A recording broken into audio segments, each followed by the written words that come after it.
Sa isang lugar, isang matandang albularyo ang tumingala sa langit upang makita ang bumabagsak na bituin.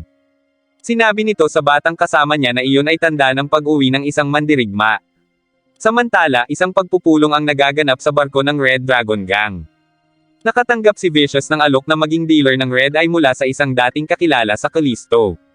Naghihinala sa katapatan ni Vicious ang tatlong matandang matalinong lalaki na nagpapatakbo ng gang, ngunit pinahintulutan nila itong pumunta sa planeta ng Callisto, kasama si Lin bilang kanyang bodyguard.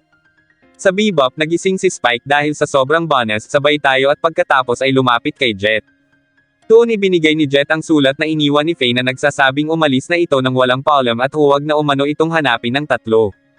Gayunpaman, gamit ang pang-scan ay sinubukang hanapin ni Ed si Faye, ngunit ang nascan nito ay ang pangalang Julia.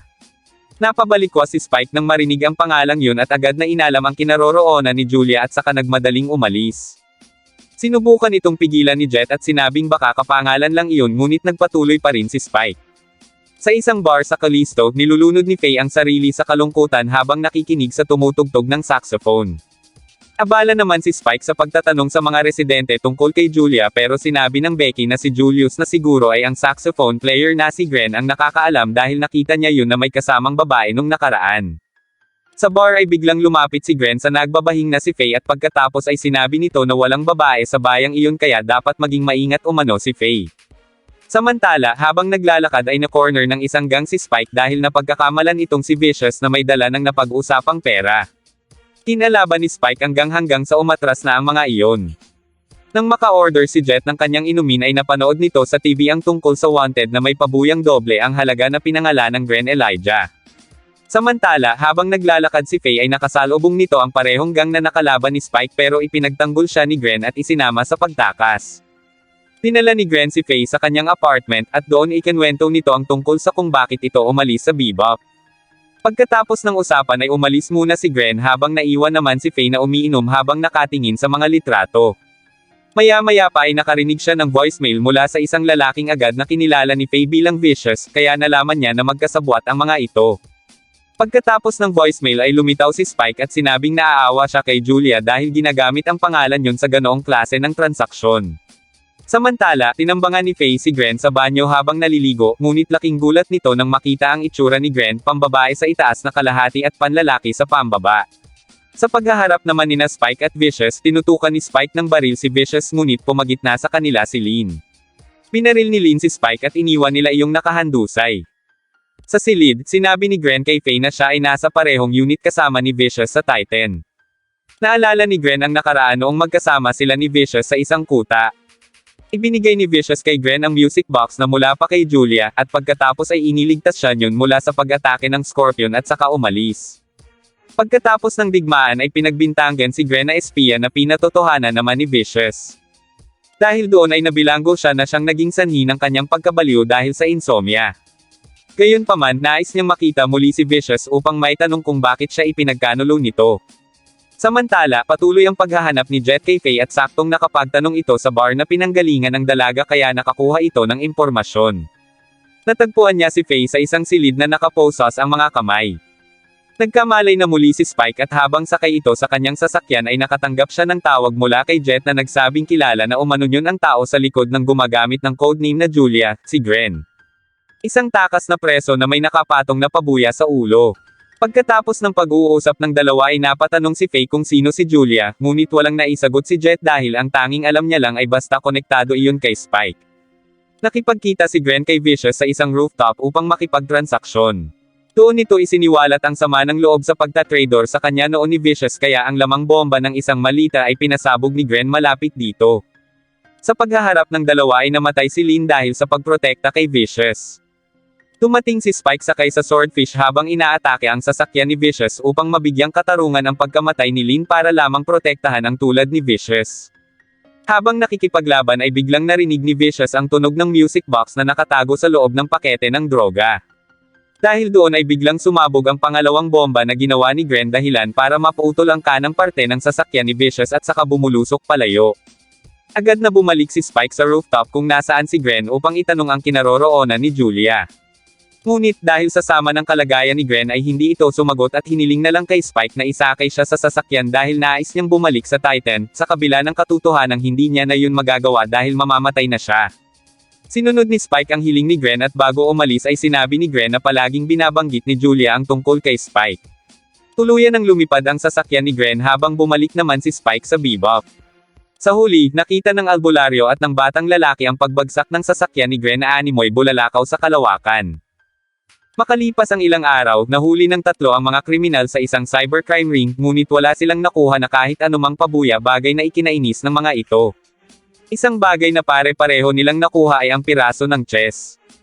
Sa pagkainis ay sinipa ni Spike ang monitor kung saan ibinalita na kahit nahuli man nila ang mga kriminal ay hindi maibibigay ang pabuya hanggat hindi nila nahuhuli ang mastermind. Naiisip ni Faye na magpalitan sila ng impormasyong mayroon sila at hatiin ang pabuya sa tatlong paraan. Una nang sinabi ni Jet ang nalalaman niya tungkol sa panghaak ng mga iyon upang makapagnakaw ng pera. Habang nag-uusap ang tatlo, ipinakita sa kanila ni Ed na ang bawat piraso ng chess ay isang digital na token upang makapasok sa isang online na laro ng chess. Sinabi ni Jet na laruin ni Ed ang cyber chess laban sa kung sino man habang sinusubukan niyang makipag-usap muli sa Gate Corporation na nagpapatakbo ng Hyperspace Gate.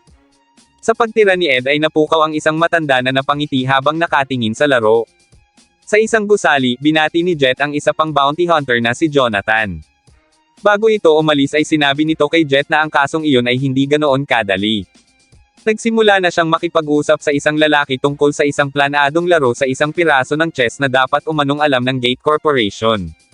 Pati na rin ang paglalagay ng pabuya sa mastermind na hindi naman nila alam kung meron nga.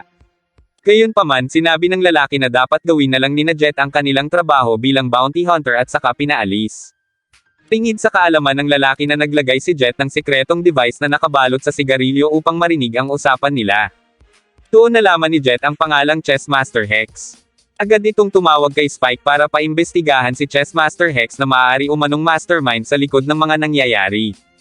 Ayon sa talambuhay, si Hex ay isang henyo sa chess at programmer na nagtrabaho sa Hyperspace Gate Control Program ng 30 taong gulang pa lang ito. Ngunit nang magpahayag ito ng mga pagdududa sa tibay ng mga gate, tinanggal ito at mula noon ay wala nang nakakaalam ng kinaroroonan ni Hex. Pagkatapos yun ay tinawag nila si Ed upang magpatulong sa paghahanap sa kinaroroonan ni Hex ngunit masyado na itong nag-enjoy sa paglalaro at hindi na maabala pero sinabi nito na si Hex mismo ang kalaro niya. Dahil doon ay sinundan nila ang bakas mula sa laro ni Ed hanggang sa nakarating sila sa isang lumulutang na tambakan ng kalakal. Puno yun ng mga hayop at mga taong walang tirahan na bumuo ng kanilang sariling komunidad. Sumakay sina Spike at Faye sa isang sasakyan dala ang tracker. Tingid sa kanilang kaalaman na sinundan sila ni Jonathan papunta sa lumulutang na komunidad at sinabing meron siyang importanteng bagay na dapat ayusin kay Hex at pagkatapos ay inatake ang sasakyan ni Jet. Samantala, agad na hinanap ni na Spike at Faye ang matandang lalaki na si Hex, at habang nililibot ang lugar ay takang-taka sila sa kanilang mga nakikita. Natagpuan na ng dalawa ang kinaroroonan ni Hex at kasabay niyon ay nakarating na rin doon si Jonathan na marahas na hinihingi sa matanda ang pera na nawala sa kanya. Ngunit, hindi sila pinansin ni Hex bagkus tinalakay nito ang mga diskarte sa chess kasama ang iba pang matatanda sa silid. Dahil doon ay nawalan na ng pag-asa si Jonathan na maibabalik pa ang pera niya kaya nagpaputok ito sa lugar habang tumatawa hanggang sa masuntok siya ni Spike. Nawalan na ng pag-asa ang dalawa na may malalaman pa sila mula sa matanda dahil wala na iyong ibang alam ngayon kundi ang maglaro. Bumalik na ang grupo at ibinood ni Jet sa mga CEO kung ano ang nangyari. Pagkatapos makapaglagay ni Hex ng patibong bilang paghihiganti na tumagal ng 50 taon, ngayon ay hindi na iyon maalala ni Hex dahil sa katandaan. Dahil sa mga impormasyong nalalaman ni Jet ay inalok ito ng CEO ng pera ngunit ang tanging gusto lang ni Jet ay tigilan na ng mga ito ang matanda dahil malulungkot umano si Ed kapag nawalan iyon ng kalaro sa chess. Samantala, makikitang si Jonathan ay nakatira na ngayon sa komunidad ng tambakan ng kalakal, umiinom ng ilan sa kanilang mga gamot at nagpapalamig. Sa ngayon ay 1 linggo na ang inabot ng laro ni na Hex at Ed at sa huli ay ang matanda ang nanalo sa kanilang laro kaya ngayon palang makakapagpahinga ang dalawa. Nang sumunod na araw, sa isang bilangguan kung saan bukas sara ang pinto, nakahandusay ang mga gwardya at isang preso ay pinuri ng kasamahan nito dahil sa mag-isang pagpapatamba sa mga bantay. Sa Bebop, habang nagrereklamo si Faye tungkol sa sirang shower ng banyo ay hindi ito pinapansin ni Jet na abala naman sa pagpapaganda ng bonsai nito. Kaya nang may tumawag sa telepono ay agad yung kinuha ni Faye at sinabing busy sila. Nanlaki ang mga mata ni Jet nang marinig na Fad ang pangalan ng kausap ni Faye. Nagkita ang dalawa na dating magkasama sa ISSP, upang ipaalam ni Fad ang tungkol sa sitwasyon ng sasakyang lulan ang mga preso at kabilang doon si Oday, isang mamamatay tao. Nauwi sa nakaraan ang usapan ng dalawa kaya umalis na lang si Jet. Naalala ni Jet nung panahon na ni-raid nila ni Fad ang isang bodega. Naghiwalay sila at unang nahanap ni Jet si Oday, ngunit isang spotlight ang sumiklab at doon niya naisip na patibong lang iyon, kasabay ng isang putok ng baril. Sa sasakyan ay nag-iisip na ng paraan ang mga preso dahil sigurado ang mga ito na walang ano-ano ay darating na ang mga pulis. Samantala, habang nag-iimpake ng gamit si Jet ay ipinagbili nito kay Ed na kung sakali mang hindi na siya makabalik ay si Ed na ang baalang magdilig sa bonsai niya. Dumating na ang sasakyan ng pulisya kaya agad na nagpaputok si Oday na siyang naging sanhi ng hindi pagresponde ng mga pulis. Naisip ni Fad na pumunta sa lugar na malapit sa pinangyarihan na maaari umanong pagtagwan ni na Oday, ngunit sinabi ni Jet na sa Europe sila magtungo sapagkat sigurado si Jet na babalik iyon doon kung saan naroon ang sindikato nito. Sa Bebop nagtaka si Spike kung bakit umalis si Jet nang walang paalam at ipinagkatiwala pa sa makulit na si Ed ang pinakamamahal nitong mga bonsai. Sa sasakyan ng bilangguan, isang lalaki ang kausap ni Oday upang humingi ng panibagong sasakyan pero hindi siya yun pinakinggan kaya tinakot niya ito ng mga nalalamang impormasyon ngunit hindi rin iyon umubra. At sinabing marami nang nagbago mula nang makulong si Oday. Maya-maya pa ay naisip ni Jet na maghiwalay muna silang dalawa ni Fad kaya ginamit nito ang isang sasakyan kahit na hindi iyon gumagana ng maayos ayon kay Fad. Sa loob ng sasakyan ng bilangguan ay nadetect ni na Oday ang sasakyan ni Jet kaya agad ang mga itong umatake. Gayunpaman, hindi nagpatinag si Jet hanggang sa makapasok ito sa sasakyan ng mga kalaban. Nakipagpalitan siya ng putok ng baril hanggang sa makaharap niya mismo si Oday, ang dahilan ng pagkaputol ng kaliwa niyang braso. Ngunit, sinabi ni Oday ang katotohanan na hindi siya ang bumaril noon sa braso ni Jet kundi ang kapartner nito na si Fad. Gulat na gulat si Jet sa kanyang narinig kaya nanariwa sa isip nito ang nangyari noon habang isinisiwalat ni Oday kung paano ito tinraidor ni Fad nang biglang barilin ni Fad si Oday. Tinanong ni Jet si Fad na kung kaya ba nito pinatay si Oday ay dahil sa pagsisiwalat niyo ng katotohanan.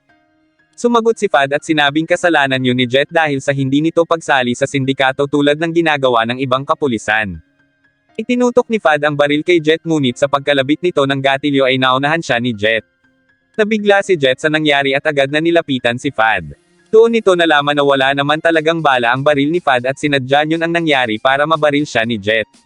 Sa huli ay hiniling na lang nito kay Jet na bigyan siya ng sigarilyo bago ito tuluyang binawian ng buhay.